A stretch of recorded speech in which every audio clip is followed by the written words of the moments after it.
राधे राधे भक्तों, ग्यारस माता की कहानी। एक बार एक राज्य में एक राजा रहता था। राजा बहुत ही बुद्धिमान और बलशाली था।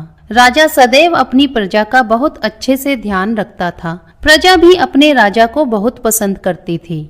राजा की 2 बेटियां थी। राजा अपनी दोनों बेटियों से बहुत प्रेम करता था। राजा की छोटी बेटी देखने में बहुत सुंदर और आकर्षक थी और राजा की बड़ी बेटी छोटी बेटी के मुकाबले थोड़ा कम सुंदर थी। राजा की छोटी बेटी ग्यारस माता की पूजा किया करती थी और सभी लोग राजा की छोटी बेटी से बहुत प्रेम करते थे और बहुत प्रशंसा भी किया करते थे। राजा भी अपनी छोटी बेटी को बड़ी बेटी से अधिक प्रेम करता था, जिस कारण राजा की बड़ी बेटी को अपनी छोटी बहन से बहुत नफरत होने लगी थी। राजा की दोनों बेटियां जब बड़ी हो गई, तब एक पड़ोसी राज्य में रहने वाला राजकुमार राजा की बड़ी बेटी के लिए रिश्ता लेकर आया। लेकिन जैसे ही उस राजकुमार की नजर राजा की छोटी बेटी पर पड़ी, तो वह राजकुमार राजा की छोटी बेटी पर आकर्षित हो गया और उससे पहली नजर में प्रेम कर बैठा। उस राजकुमार ने राजा की बड़ी बेटी के साथ विवाह करने से मना कर दिया और उसने राजा से कहा कि मैं आपकी छोटी बेटी से विवाह करना चाहता हूँ। जिसके बाद राजा की बड़ी बेटी यह देखकर अपनी छोटी बहन से बहुत क्रोधित हो गई और राजा की बड़ी बेटी ने अपनी छोटी बहन को अपना सबसे बड़ा दुश्मन मान लिया। राजा की बड़ी बेटी ने अपनी छोटी बहन से बदला लेने का निर्णय लिया, जिसके लिए उसने अपनी छोटी बहन को जान से मारने की तरकीब सोची। राजा की बड़ी बेटी ने अपनी छोटी बहन को मारने के लिए सबसे पहले एक लड्डू में जहर मिलाकर अपनी छोटी बहन को दे दिया और उसको लड्डू खाने के लिए कहा। लेकिन लड्डू खाने के बाद भी छोटी बहन को कुछ नहीं हुआ। बड़ी बहन यह देख बहुत आश्चर्यचकित हो गई, लेकिन बड़ी बहन ने हार नहीं मानी और उसने जब रात में छोटी बहन अपने कमरे में सो रही थी, तब एक मटके में सांप रखकर उसके कमरे में छोड़ दिया। लेकिन सांप भी छोटी बहन का कुछ नहीं कर पाया। जिसके बाद बड़ी बहन ने अपनी छोटी बहन से कहा कि चलो हम लोग कुएं से पानी भरकर लाते हैं। जिसके लिए वह अपनी छोटी बहन को पानी भरने के बहाने कुएं के पास ले गई और उसने अपनी छोटी बहन को कुएं में धक्का दे दिया। लेकिन छोटी बहन को तो तब भी कुछ नहीं हुआ, क्योंकि हर बार ग्यारस माता उसकी रक्षा कर रही थी और उधर बड़ी बहन अपने सारे प्रयासों के बाद असफल हो रही थी, जिससे वह बहुत क्रोधित होती जा रही थी। फिर उसने अपनी छोटी बहन के पास जाकर उससे खुद ही पूछा कि मेरी छोटी बहन, तुमको पता है भगवान ने सबकी मृत्यु एक निश्चित समय पर लिखी हुई है और कैसे तुम्हारी मृत्यु होगी, क्या यह तुम जानती हो?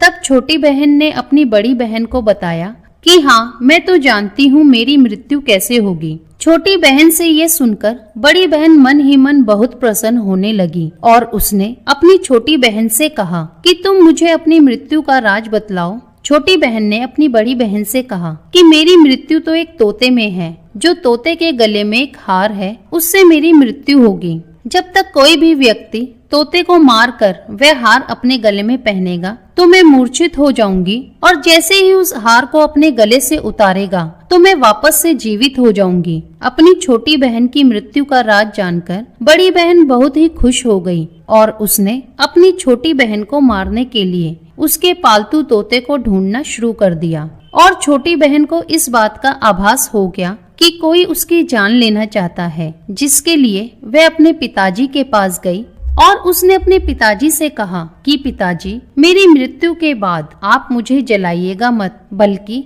आप मुझे अपनी पुरानी वाली हवेली में एक पलंग पे लिटाकर छोड़ दीजिएगा।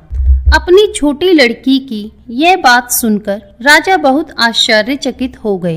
राजा ने अपनी छोटी बेटी से पूछा, बेटी तुम ये क्या कह रही हो? तब राजा की छोटी बेटी ने बताया, पिताजी, समय किसी के लिए नहीं रुका है, कब क्या हो जाए किसी को कुछ पता नहीं है। और फिर राजा ने अपनी छोटी बेटी से कहा कि तुम ऐसी बातें क्यों कर रही हो? 2-3 दिन में तो तुम्हारा विवाह है।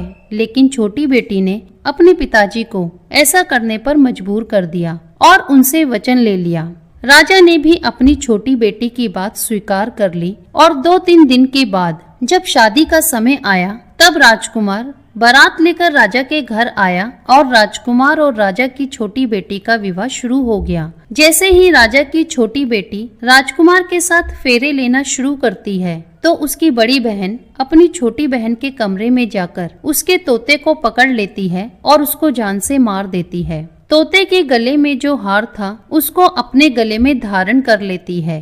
जैसे ही बड़ी बहन उस हार को अपने गले में धारण करती है तो उधर छोटी बहन 3.5 ही फेरे ले पाती है और वहीं पर बेहोश होकर गिर जाती है। जिसके बाद राजा ने बड़े बड़े दर्द हकीमों को बुलाया और अपनी छोटी बेटी का इलाज करने के लिए कहा। राजा की बात सुनकर वैद्य ने छोटी बेटी को जैसे ही देखा तो राजा को बतलाया कि आपकी छोटी बेटी ना तो जीवित है और ना ही मरी हुई है। यह मैं ऐसा पहली बार देख रहा हूँ। राजा ने वैद्य और हकीम को यह बात बाहर बताने से मना कर दिया और उनको कहा कि अगर तुमने ये बात किसी को बाहर बताई तो हम तुम्हें फांसी दे देंगे। राजा ने अपनी छोटी बेटी को पुराने महल में जाकर एक पलंग पर लिटा दिया और वहां पर कुछ सैनिकों को तैनात कर दिया। राजा वापस अपने महल पर आ गया। राजा की बड़ी बेटी अपने पिताजी के पास आई और कहने लगी कि पिताजी, अगर ये शादी संपन्न नहीं हुई तो आपकी इज्जत का क्या होगा? आप कहें तो मैं आपकी इज्जत बचाने के लिए राजकुमार से शादी करने के लिए तैयार हूँ। जिसके बाद राजा ने अपनी बड़ी बेटी की बात मान ली और राजा ने बड़ी बेटी को छोटी बेटी के कपड़े पहनाकर मंडप में भेज दिया। लेकिन राजकुमार ये जान गया था कि राजा की छोटी बेटी नहीं है बल्कि ये राजा की बड़ी बेटी है। लेकिन जब राजकुमार ने शादी करने से मना किया तो सभी लोगों ने राजकुमार को विवश करके राजा की बड़ी बेटी से बचे हुए फेरों को संपन्न करा दिया और विवाह करवा दिया। जिसके बाद राजकुमार राजा की बड़ी बेटी को अपने महल ले गया। राजकुमार राजा की बड़ी बेटी से ना तो बात करता था, ना ही उसको पसंद करता था और ना ही उसके आसपास भटकता था। राजकुमार ने यह फैसला लिया था कि वह अपनी प्रेमिका को ढूंढकर रहेगा और यह जानकर रहेगा कि उसके साथ क्या हुआ। एक दिन राजकुमार अपने घोड़े पर सवार होकर राजा के पुराने महल के पास पहुंच गया, जहां पर उसने कुछ सैनिकों को देखा। महल के पास पहुंचकर राजकुमार ने जब महल को ध्यान से देखा तो वह समझ गया कि यह तो हमारे ससुर जी का महल है। तब राजकुमार ने सैनिकों से पूछा, तुम लोग यहाँ क्या कर रहे हो और इस महल के अंदर उस पलंग पे कौन लेटा है? जिसके बाद सैनिकों ने बताया कि यहाँ पर राजा की छोटी बेटी लेटी है। यह सुनकर राजकुमार बहुत प्रसन्न हो गया और वह तुरंत अपनी प्रेमिका के पास पहुँच गया और उसकी सेवा करने लगा। जैसे ही रात हुई तो राजा की छोटी बेटी उठकर खड़ी हो गई। राजकुमार यह देखकर बहुत प्रसन्न हो गया और उसने राजा की छोटी बेटी से पूछा कि तुम यहाँ क्या कर रही हो? तुम मेरे साथ मेरे घर चलो। राजा की छोटी बेटी ने राजकुमार को सारी बात बता दी कि मेरी जान एक तोते में बसी थी और मैंने ये बात सिर्फ अपनी बड़ी बहन को बताई थी और मुझे पता है कि उसने ही मुझे मारने का प्रयास किया है। उसके पास एक हार है जिसको वह सुबह पहन लेती है और रात को उतार देती है। जब तक वह हार को पहने रहती है तब तक मैं मूर्छित रहती हूँ और जैसे ही वह हार को उतार देती है तो मैं जीवित हो जाती हूँ और जब तक मेरी बड़ी बहन के पास वह हार है तब तक मैं ऐसे ही जीवित और मूर्छित होती रहूंगी। अगर मेरी बड़ी बहन के पास जो हार है वह मेरे हाथ लग जाए तो हमेशा के लिए मैं जीवित हो जाऊंगी। राजकुमार ने यह बात सुनकर राजा की छोटी बेटी के पास रहने का निर्णय ले लिया और उसने अपने बचे हुए सारे फेरे पलंग पर लेटी राजा की छोटी बेटी के साथ ले लिए और अपना विवाह पूर्ण कर लिया और वहीं पर रहने लगा। देखते ही देखते कुछ समय में राजा की छोटी बेटी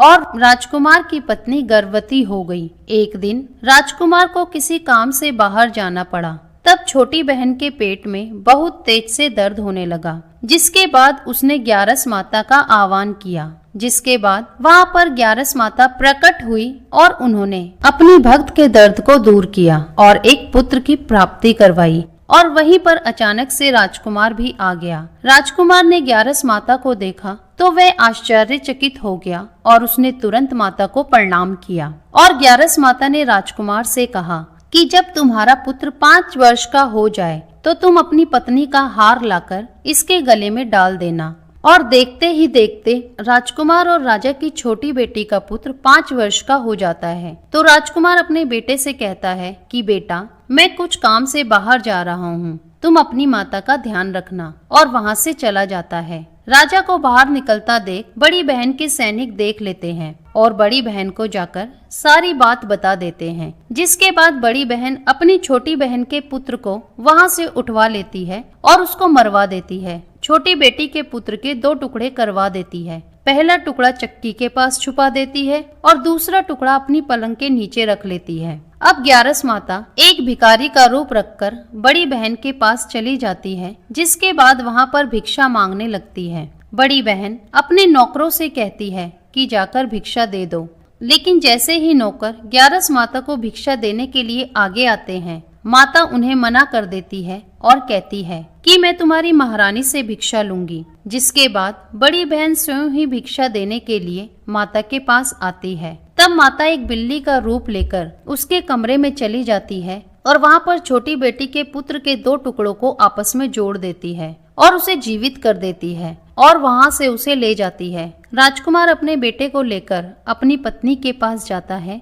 और उससे कहता है कि तुम इसका ध्यान रखना। अगर तुम इस बच्चे का अच्छे से ध्यान रखोगी तो मैं तुमसे बात करूंगा। एक दिन राजकुमार अपने बच्चे से कहता है कि तुम माँ से उनके गले का हार मांग लो। जिसके बाद राजकुमार का लड़का अपनी माँ के पास जाता है और कहता है कि माँ, मुझे तुम्हारा हार चाहिए जो तुमने गले में पहन रखा है। यह सुनकर पहले तो बड़ी बहन बहुत क्रोधित होती है, पर उसको यह याद आता है कि राजकुमार ने कहा था कि अगर मैं इस बच्चे का ध्यान अच्छे से रखूंगी तो वो मुझसे बात करेंगे, जिसके कारण वह हार को बच्चे को दे देती है और वह तुरंत हार को ले जाकर अपने पिताजी को दे देता है। और तभी राजकुमार अपने बेटे को लेकर वहाँ से जाने लगता है और अपनी पत्नी से कहता है कि तुम हमारे लिए खाना बनाकर रखना, मैं शाम को आकर तुम्हारे साथ खाऊंगा। और वह अपने बेटे को लेकर वहाँ से चला जाता है। जिसके बाद वह राजा के पास जाता है और उनको सारी बातें बता देता है। राजा अपनी बड़ी बेटी की यह करतूत सुनकर बहुत क्रोधित होते हैं और अपनी परवरिश पर ही दोष देने लगते हैं